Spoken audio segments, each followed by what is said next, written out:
Revolusi Industri 1.0. Pada tahun 1760 sampai 1840 terjadi di Inggris Raya. Terjadi perubahan proses manufaktur dari tenaga manusia ke tenaga mesin, yang disebabkan ditemukan tenaga uap oleh para ilmuwan. Tahun 1764, James Watt menciptakan mesin uap. Kemudian pada tahun 1783, Marquis de Joffre menciptakan mesin uap penggerak kapal. Kemudian pada tahun 1904, Richard Trevithick menciptakan lokomotif uap pertama.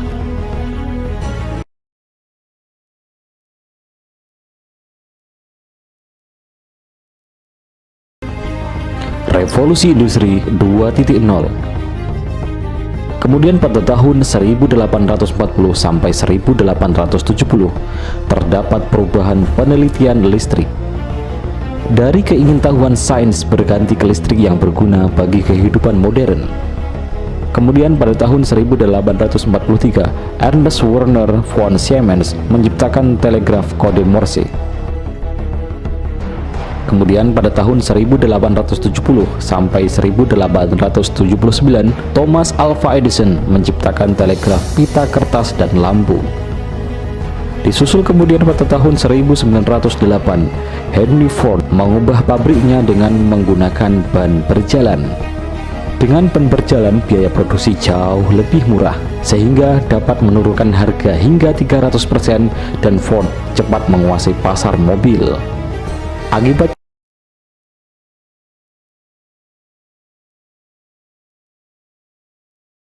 Industri 3.0 tahun 1970.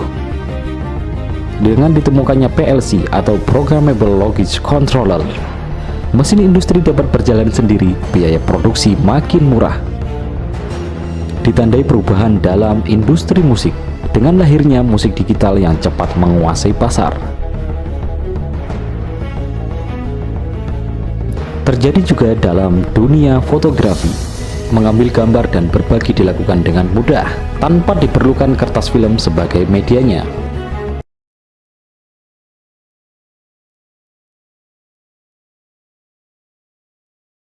Revolusi Industri 4.0 dimulai pada tahun 2000. Menggunakan mesin-mesin yang menjadi operator. Mesin-mesin yang menggunakan operator diganti dengan menjadi mesin full automatic, sehingga hanya sedikit memerlukan tenaga manusia, seperti penjaga pintu parkir misalnya. Dengan adanya e-parkir, semua lebih mudah. Google dalam mengembangkan self-driving car, sehingga tidak memerlukan tenaga manusia dalam berkendara.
Apa itu Big Data?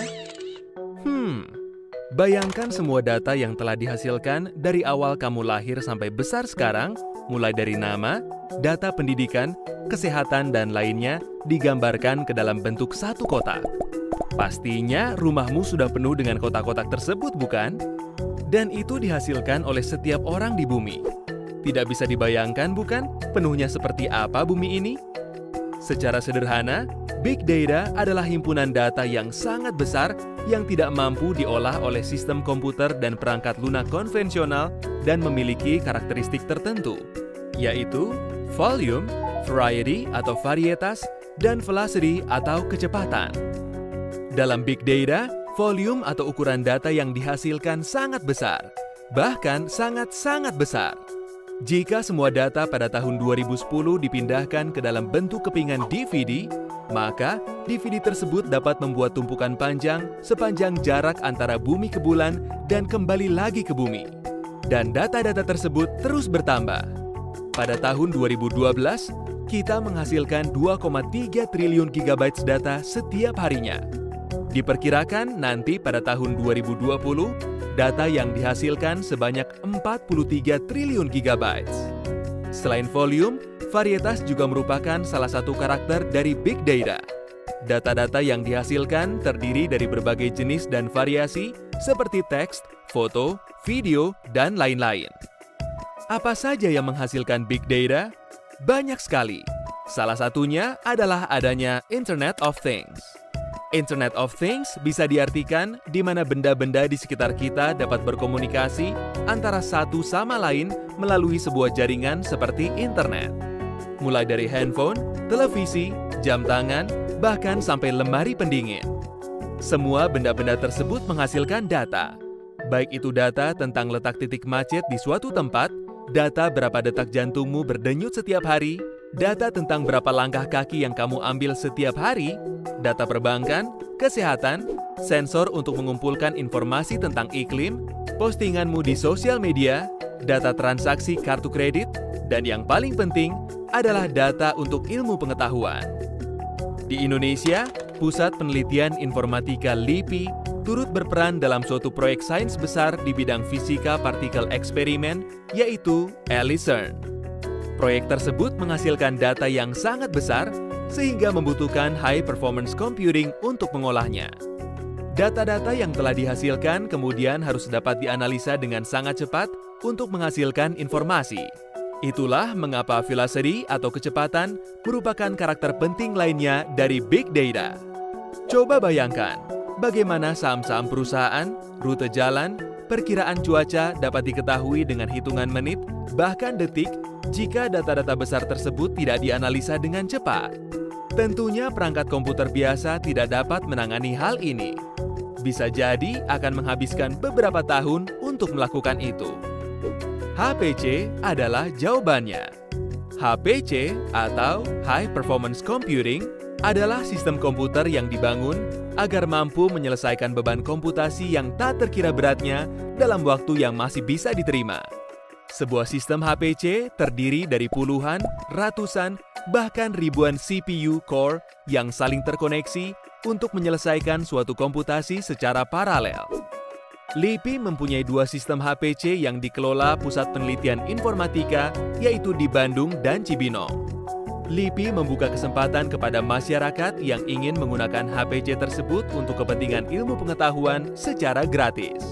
Untuk lebih lanjut, silakan buka grid.lipi.go.id dan mari bekerja sama untuk kemajuan ilmu pengetahuan di Indonesia.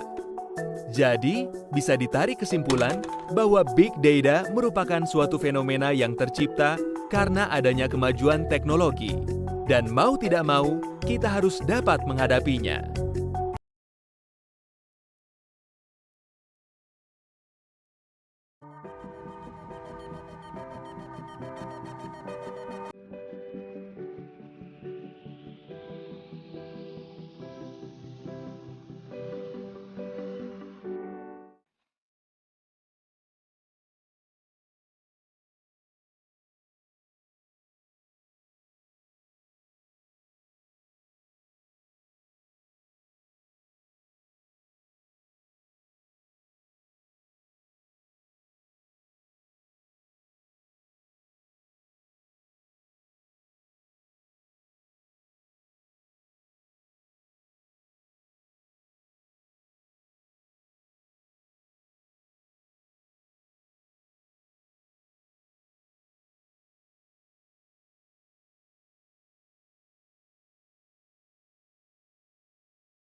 Would you be comfortable living in a house that someone else had the key to?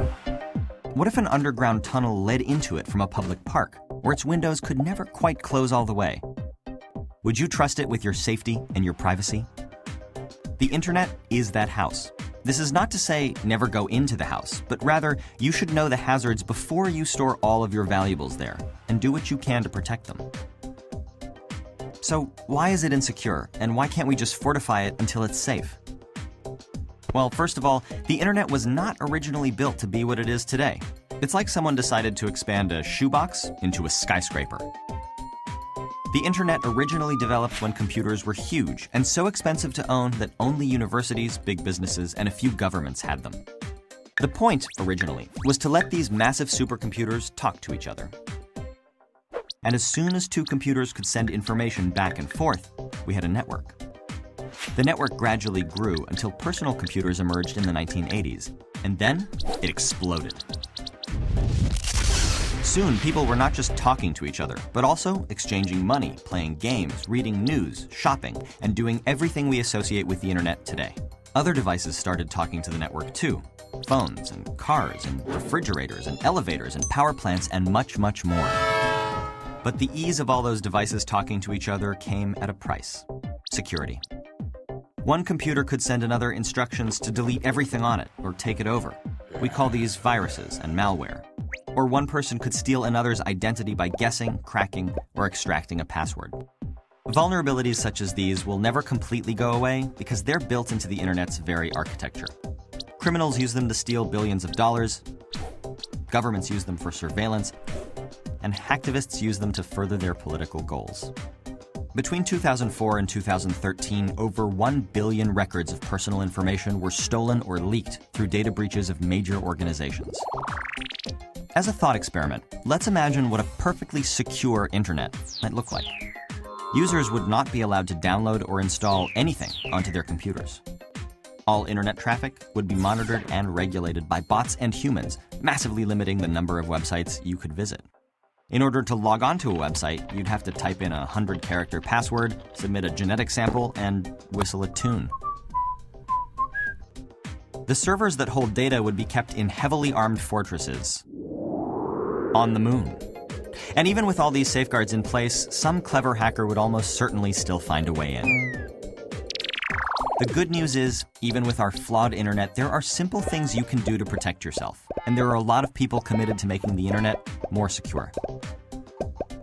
In Nova's cybersecurity lab, you'll play as one of these people, protecting a company that's the target of increasingly sophisticated cyber attacks. You must continuously strengthen your defenses to thwart these attackers. You'll do this by completing challenges that will give you basic coding abilities, help you spot scams designed to trick you into giving up your secrets, and teach you how passwords are cracked and strengthened. The house that is the internet may be built on a shaky foundation, but it's been a home to innovation and an unprecedented free exchange of ideas. It's up to us to make it livable in spite of its flaws.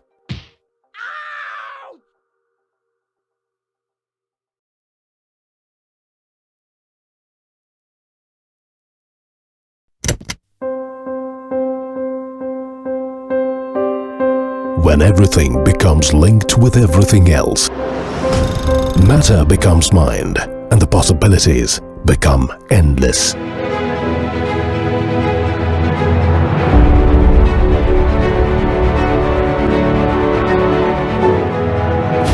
Imagine 50 billion IoT connected devices by 2020. Now, imagine the economic impact of these connected machines. $4 to $11 trillion per year by 2025. Wearable devices, environmental sensors, agricultural machinery, components in a vehicle, or devices in homes can all be connected to deliver insights and drive transformation. So imagine if you had smart devices in your home, your car, your workplace, or even on yourself. The world becomes alive. That's Internet of Things. The Internet of Things is making everyday objects into data factories.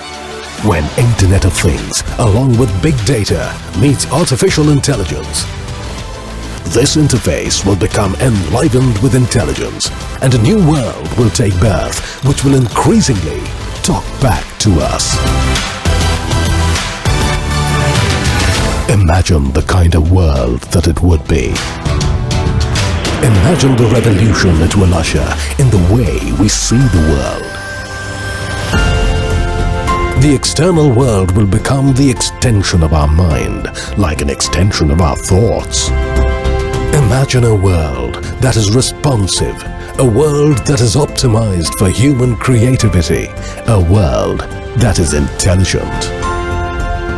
The Internet of Things is a breeding ground for new AI-driven solutions and experiences, from self-driving cars to intelligent homes to health. Welcome to the world of endless possibilities. Welcome to AI and IoT Summit.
Hey there, thanks for checking out CNBC on YouTube. Be sure to subscribe to stay up to date on all of the day's biggest stories. You can also click on any of the videos around me to watch the latest from CNBC. Thanks for watching.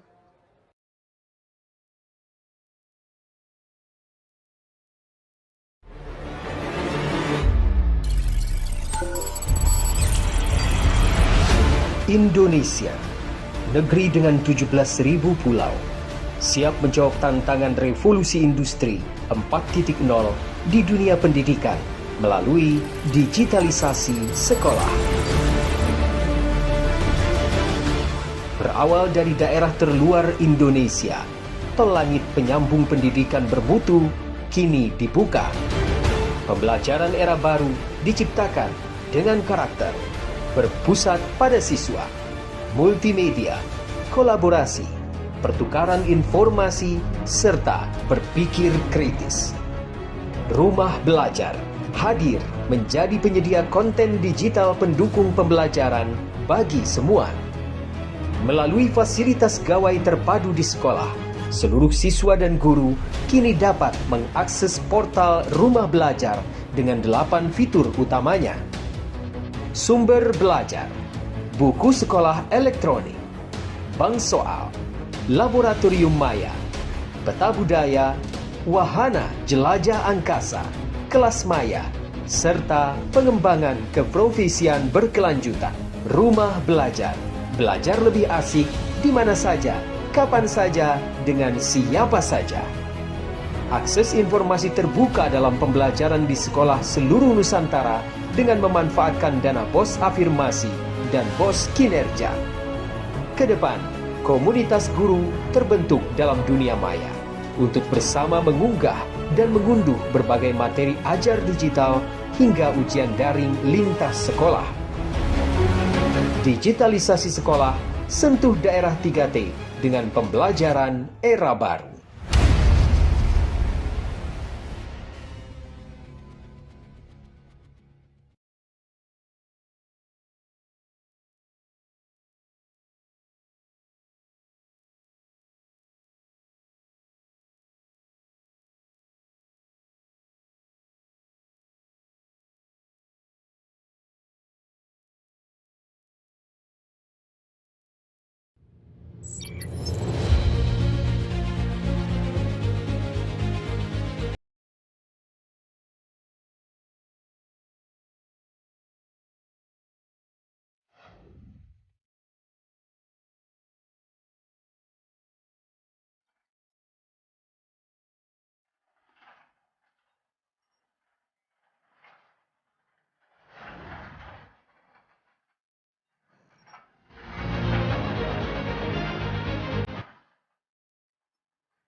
和音科技率先在全球打造了第一家智能工厂。我们希望能引领时尚和服装行业工业4.0的实现，以及行业新模式的变革，为实现中国从一个服装大国向强国的转变贡献我们的力量。